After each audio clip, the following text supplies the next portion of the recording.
नमस्कार, न्यूज 24 देख रहे हैं आप। मैं हूं आशुकेश तिवारी, मेरे साथ है सुकेश रंजन और आप न्यूज 24 का खास कार्यक्रम देख रहे हैं 24 की रेस बताएंगे सुकेश।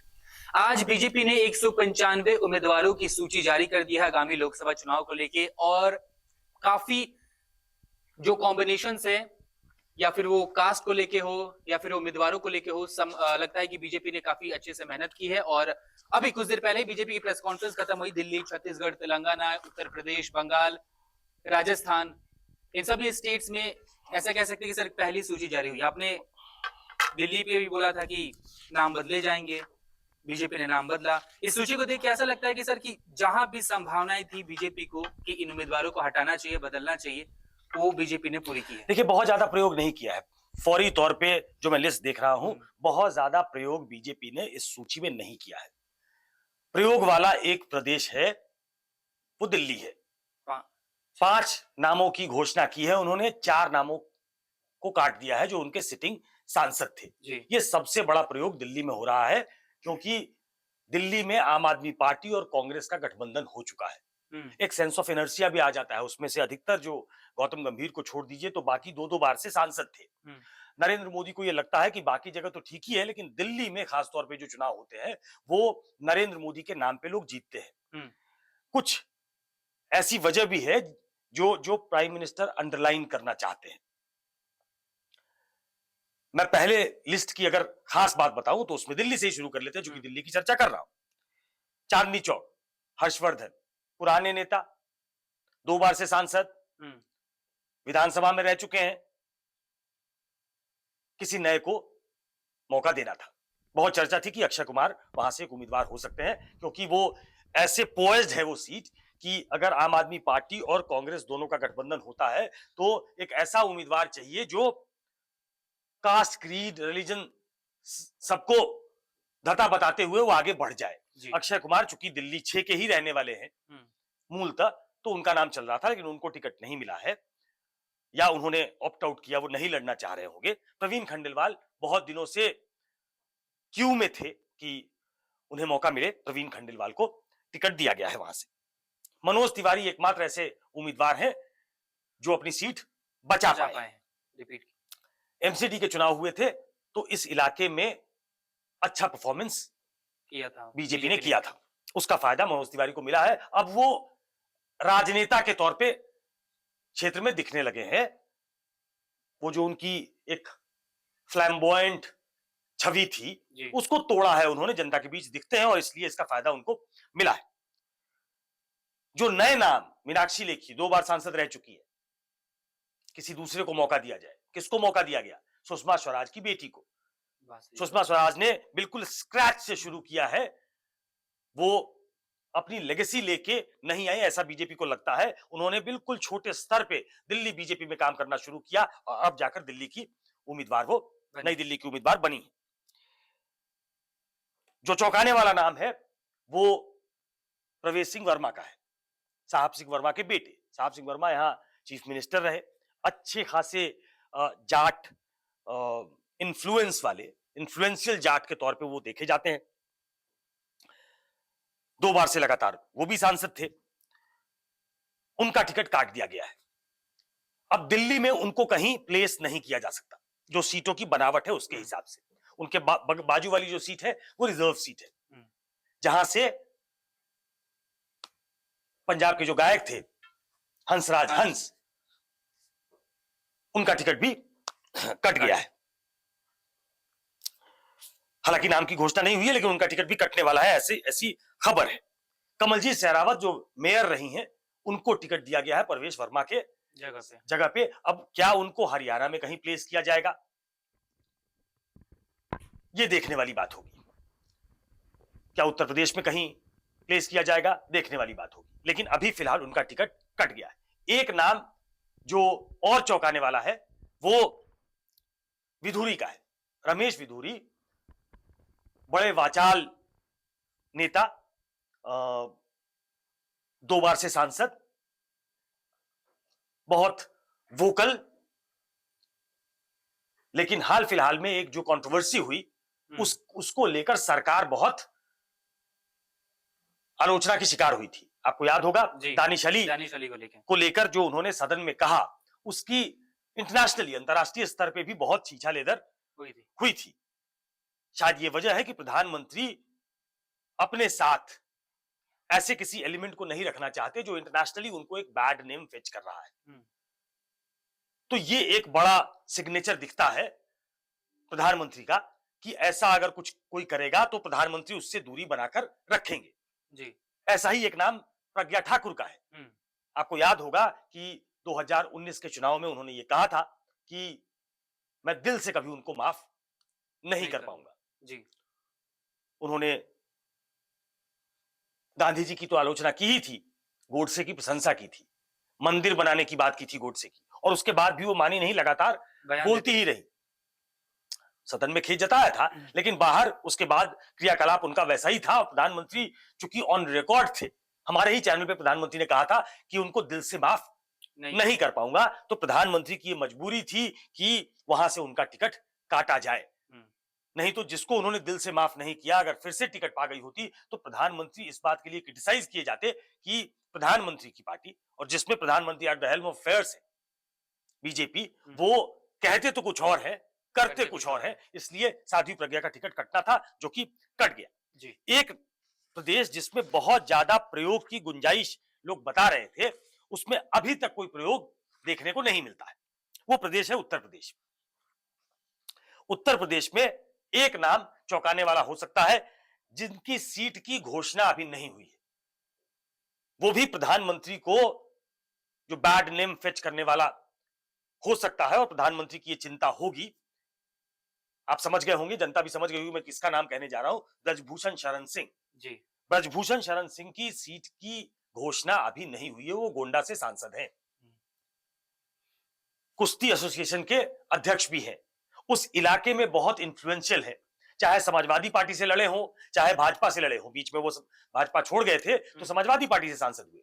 तो उस पॉकेट में, अयोध्या और उसके आसपास के पॉकेट्स में उनकी अच्छी खासी पकड़ है। लेकिन हाल फिलहाल में जिस तरीके से कुछ महिलाएं सड़क पे थी, और वो भी Olympian, gold medal, Asian games winner, Olympic medal winner, Commonwealth में पदक भारत के लिए जीतने वाली जो इंटरनेशनली अक्लेम्ड रेसलर्स थे, वो उनके खिलाफ मैदान में उतर गईं और बहुत संगीन आरोप लगाए। विपक्ष ने प्रधानमंत्री को इस बात के लिए बहुत घेरा, आज तक घेर रहे हैं कि प्रधानमंत्री ने उनके खिलाफ कोई कार्रवाई नहीं की। उनको कुश्ती संघ से इस्तीफा तो देना पड़ा, जो कि ऐसे भी उन्हें देना था, लेकिन कोई कार्रवाई क्यों नहीं हुई?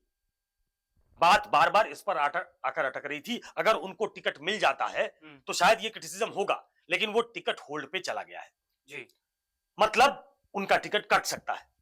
नहीं तो बाकी नाम, उसके आसपास के सीटों की घोषणा हो गई है। वो सीट, गोंडा की सीट, वो अनअनाउंस्ड है, उसकी घोषणा नहीं हुई है। मतलब वो अपनी ताकत लगा रहे होंगे कि हम लड़े।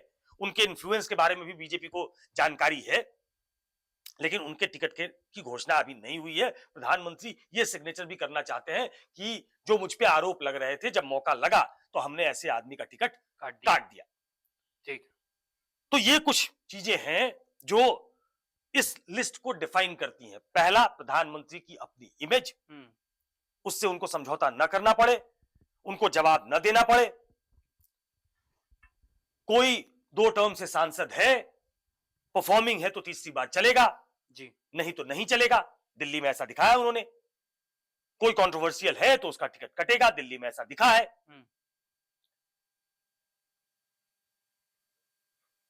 कुछ ऐसे वरिष्ठ लोगों को जगह देना, जैसे शिवराज सिंह चौहान, उनको मुख्यमंत्री के पद से हटाया गया, किसी नए को बनाया गया, तो उनको विदिशा से टिकट दिया गया है। कुछ ऐसे नाम जो अब राजनीति में मतलब एक्सेप्टेड हो गए हैं भाजपा की राजनीति में, उन सबको टिकट मिला है। हालांकि उन पे आरोप लगता है कि ये वंशवाद के प्रतीक है, लेकिन वैसे भी कुछ नाम आ गए हैं, जैसे 3 बार से सांसद हैं या 4 बार से सांसद हैं, मेरे ख्याल से 3 बार से हैं, ये चौथी बार होगा। दुष्यंत सिंह झालावाड़ से, उनको फिर से टिकट मिला है। एक नाम जो कम लोगों को मालूम है, उसकी जानकारी दे दूं, यूपी में श्रावस्ती से साकेत मिश्रा को टिकट मिला है। ये साकेत मिश्रा कौन है, मैं इनका जिक्र क्यों कर रहा हूं, ये जानना जरूरी है। साकेत मिश्रा प्रधानमंत्री के लंबे समय तक प्रिंसिपल सेक्रेटरी रहे आईएएस ऑफिसर निपेंद्र मिश्रा के बेटे हैं। अच्छा। पहले उनको एमएलसी बनाया गया था, अभी वो एमएलसी हैं और उनको श्रावस्ती का टिकट दिया गया है, श्रावस्ती से टिकट दिया गया है। तो ये जानकारी आपके साथ साझा कर रहा हूं कि निपेंद्र मिश्रा जो आईएएस ऑफिसर रहे, प्रधानमंत्री के प्रिंसिपल सेक्रेटरी रहे, बहुत बड़े पदों पे रहे हैं। अभी राम मंदिर जो बना उसमें भी उनकी अहम भूमिका बताई जाती है, उस ट्रस्ट में भी थे, तो उनको टिकट दिया गया है। तो कुल मिलाकर ये कुछ चीजें हैं जो इस लिस्ट को डिफाइन करती हैं। सर, अमेठी से फिर से रिपीट किया गया स्मृति ईरानी को, यानी एक ये राहुल गांधी को भी संकेत है कि आप मैदान में आइए, लड़िए उनके खिलाफ। और इसके बाद से इसी में ऐड ऑन मैं करना चाहूंगा कि इसके बाद से अब जब बीजेपी ने अपनी पहली सूची जारी की 195 उम्मीदवारों की, तो अब ये दबाव कांग्रेस के ऊपर भी होगा कि वो भी अपनी सूची जारी करना शुरू करे। ठीक है, यूपी में सीट बंटवारा हो गया है, लेकिन बट एक बर्डन तो अब बढ़ेगा कांग्रेस के ऊपर भी कि आपको अब सामने लाना होगा, क्योंकि मध्य प्रदेश में वो 1-on-1 फाइट में है, राजस्थान में 1-on-1 फाइट में है, तेलंगाना में 1-on-1 फाइट में है, वहां पे सीटों का अनाउंसमेंट हो गया। एक साइकोलॉजिकल एज होता है, एडवांटेज होता है, फर्स्ट मूवर्स एडवांटेज होता है जब आप पहले टिकट की घोषणा कर देते हो जी। पिछली बार बीजेपी ने चुनाव घोषित होने के 10 दिन के बाद टिकट का अनाउंसमेंट किया था। इस बार मुझे लगता है 10 दिन पहले अनाउंसमेंट किया है और बड़ी संख्या में 195 की संख्या बड़ी होती है, 543 कुल मिलाकर सीटें हैं। सारी सीटों पे हो सकता है बीजेपी नहीं लड़ेगी, जो कि नहीं लड़ेगी, उनके सहयोगी भी लड़ रहे हैं और उतनी सीटों पे नहीं लड़ती है, लेकिन 195 एक सब्सटैंशियल नंबर है जिसको उसने घोषित कर दिया है। अब आते हैं आपके दूसरे सवाल पे कि अमेठी से स्मृति ईरानी को टिकट देना मतलब एक तरीके से फिर से चुनौती है कि अगर राहुल गांधी को लड़ना है तो लड़ ले। अमेठी और रायबरेली दो पारंपरिक सीटें रही हैं। 2019 में राहुल गांधी हार गए थे, पूरा काडर चाहता है कि अमेठी से राहुल गांधी चुनाव लड़े। क्या राहुल गांधी ये प्लंज लेंगे? क्या राहुल गांधी अमेठी से दोबारा चुनाव लड़ने आएंगे? ये तय था कि स्मृति ईरानी को टिकट मिल रहा है जी, और उसके साथ रायबरेली की टिकट अभी अनाउंस नहीं हुई है। तो पहले जो होता था कि बड़े कोई कैंडिडेट है तो जो आपका पॉलिटिकल एडवर्सरी है वो वहां पे ज्यादा ध्यान नहीं देता था, उनको लगता था कि इनको संसद में जीतकर आना चाहिए। इनके साथ बिल्कुल वो जो फाइट होती है, फियर्स फाइट, वो नहीं होनी चाहिए। ये रणनीति भी बदली है बीजेपी ने। अमेठी में स्मृति ईरानी को उतारकर उन्होंने यही किया, उन्होंने कांग्रेस के सबसे बड़े नेता राहुल गांधी को धूल चटा दी। तो बीजेपी ये काम करना जानती है, इसीलिए रायबरेली में सोनिया गांधी ने रिटायरमेंट ले ली है। एक तरीके से रिटायरमेंट तो नहीं कहूंगा, लेकिन लोकसभा की सीट छोड़ दी है, वो राज्यसभा के रास्ते से संसद पहुंची है। अब कहा जा रहा है कि प्रियंका उतरेंगी वहां रायबरेली से, क्योंकि दोनों सीटें गांधी परिवार की सीट है। अगर आप छोड़ते हैं तो कहा जाएगा कि आपने लड़ाई ही नहीं लड़ी, तो मजबूरी होगी। जो आखिरी चिट्ठी लिखी है मतदाताओं के नाम सोनिया गांधी ने, तो उन्होंने ऐसा इशारा किया है जैसे कि प्रियंका गांधी वहां से लड़ने जाएंगी। तो बीजेपी ने रायबरेली की सीट अनाउंस नहीं की कि अगर प्रियंका गांधी उतरती है तो उसका बेस्ट बेट कौन हो सकता है, किसको उतारा जा सकता है। तो कुछ टैक्टफुल चीजें इसमें बीजेपी ने की है, लेकिन उत्तर प्रदेश में बहुत प्रयोग नहीं है। उत्तर प्रदेश में महेश शर्मा नोएडा से, लोग कह रहे थे कि उनका टिकट कट सकता है, महेश शर्मा को फिर से टिकट मिला है। मथुरा से हेमा मालिनी, लोग कहते थे टिकट कट जाएगा, उनको फिर से टिकट मिला है। बस्ती हरीश द्विवेदी 2 बार से सांसद है। जब विधानसभा के चुनाव हुए 5 में से 4 विधानसभा चुनाव में हरीश द्विवेदी बीजेपी को नहीं जिता पाए थे, लेकिन हरीश द्विवेदी को भी टिकट मिला है। तो उत्तर प्रदेश में बहुत प्रयोग नहीं है। एक प्रयोग सिर्फ गोंडा सीट पे है जहां उन्होंने टिकट अनाउंस नहीं किया है ब्रजभूषण शरण सिंह का। दिल्ली में प्रयोग है। दिल्ली में प्रयोग इसलिए है क्योंकि कांग्रेस और आम आदमी पार्टी दोनों मिलकर लड़ेगी। कई सीटों पे 50% वोट तो है बीजेपी के, लेकिन इन बदली हुई परिस्थितियों में वो कैंडिडेट को भी बदल कर देखना चाहते हैं, वो है। और एक पर्सनल छवि जो नरेंद्र मोदी की है उस पे डेंट ना लगे, इसकी कोशिश की गई है इस लिस्ट में। मतलब बेसिकली जो 195 लोगों की सूची जारी की गई है उसमें बीजेपी ने कोशिश की है कि जो थोड़े मोड़े उतार चढ़ाव थे, जिन कैंडिडेट्स को लेके ज्यादा बवाल था, उनको हटाया जाए और बाकी उन सभी नामों को रिपीट किया गया है जो कि 2019 के चुनाव में जीत हासिल करके आए थे। देखते हैं दूसरी सूची आती है तो क्या होता है। फिलहाल इस वीडियो में इतना ही, धन्यवाद।